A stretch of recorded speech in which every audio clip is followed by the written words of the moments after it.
NFL playoffs, fact or fiction is our next game. Hey, Harold, if I said Jayden Daniels should scare the heck out of the Detroit defense, is that fact or fiction? I'm going fact. You talk about a poise from a rookie quarterback. He's cool, calm, and collected. He's great on third downs. He's great on fourth downs. And if the game is on the line, give me Jayden Daniels before you give me Jared Goff.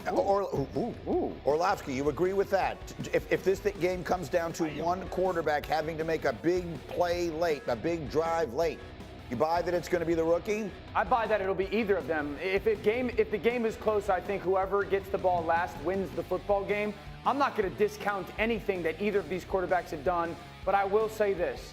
Jayden Daniels, if he does get the ball late in that football game, bye-bye. Detroit ain't going to the NFC. Jayden Daniels, there has not been a quarterback in football this season more clutch than Jayden Daniels, who has 6 game-winning drives in the final 10 seconds of the game. Or overtime, that's 100% right. J-Mac, let's move on. Yeah. You hear that, Detroit Lions fans? Rookie's going to beat you in your house. Yeah. I was being sarcastic. So, okay. I do think that the Lions defense should be scared of Jayden Daniels because Jayden Daniels is a special player. And again, you could be a Lions fan and admit that. And in fact, I encourage it. I always encourage fan bases to have an honest discussion about their opponent rather than automatically just be like, he's not good enough, he's trash. I think it's a real thing the Lions will have to deal with. But here's something that people are not talking about. And this is something that I kind of realized. There was no home field advantage for the Buccaneers. When you watch that game and you watch clips, especially if you watch clips from people who were recording with their phone and stuff like that, the amount of Commanders fans that were there, it was, you would have guessed it was a home game. Seriously.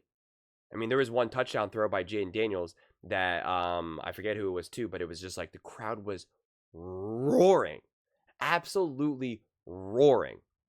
I can't imagine that's going to be like that in Detroit. I just can't.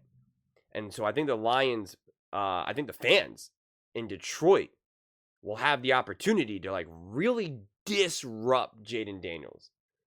Because I think realistically, when you really think about it, let's take a look. The Commanders played in Tampa Bay week 1. Meh. The Giants, right, because anyone cares about the Giants. The Bengals, the Bengals were already struggling in the beginning of that season, and Jayden Daniels overcame it. And that crowd was also kind of hot and cold, hot and cold. Cardinals, come on. The Browns, come on. Then the Ravens. The Ravens showed up, and it was interesting because it is Baltimore. Jayden Daniels did not look very comfortable there. The Panthers, again, who are the Panthers? Then you have the Bears, and again, the Commanders were at home. Then you have the Giants again. Who are the heck are the Giants? Then the Commanders played the Steelers at home. Then the Eagles at home, and this is interesting because this to me is the first game against the Eagles where you really had true road. The Commanders were truly on the road within a hostile environment. Jayden Daniels was a little flustered. He had some issues. There was a kind of a weird fumbled snap, a blown play. I forget exactly how it unfolded, but it was uncomfortable. And people said, "Oh, Jayden Daniels was banged up." That's fine. I accept that to be the truth. But there was some rattling. And then again, you're going up against the Saints. What is that? Again, the Cowboys, 23-19. But again, Jayden Daniels didn't even play that whole game. But he started off the game not necessarily great, at least not passing. He was able to run the ball. But again, Cowboys were, done at that point. Final game of the season. And then he went over to Tampa Bay on the road, and it was practically a home game. So I really think that this home field, it's up to the fans to make this into a true hostile environment. A true home field advantage. Where they're going to be screaming and piling on and giving moments where Jayden cannot hear. If you watch the Baltimore Ravens game against the Steelers, the fans were cheering MVP, and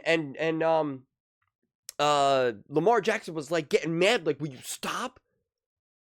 I'm trying to run this offense right now. He was getting mad at his own fan base. He'd be like, stop. And then Harbaugh had to be like, hey, everyone quiet down. So if you're really loud, you're really disruptive. It's a real thing. It's a real effect. We know that. And again, I think Jayden Daniels is special. So it's not to say, oh, if you just disrupt Jayden Daniels, he's going to be like, I don't know where I'm going. What do I do? I'm not trying to make that. but it can be a thing. You can see potentially Jayden Daniels more uncomfortable than you have.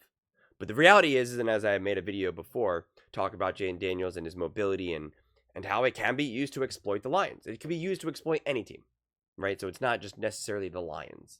But we saw how Jayden Daniels' mobility was able to exploit the Tampa Bay Buccaneers. The difference is the Tampa Buccaneers were able to also slow down the run game as well. So no one else could run. Even Jayden Daniels, he only had, I think, like 26 yards rushing or something like that. But still, his mobility and his threat of the mobility really opened up the field. So if the Lions can slow that down, but even if they can't, if at the minimum, they can also just at least slow down the rushing attack and make it uncomfortable where it's kind of like this is all constantly funneling to Jayden Daniels.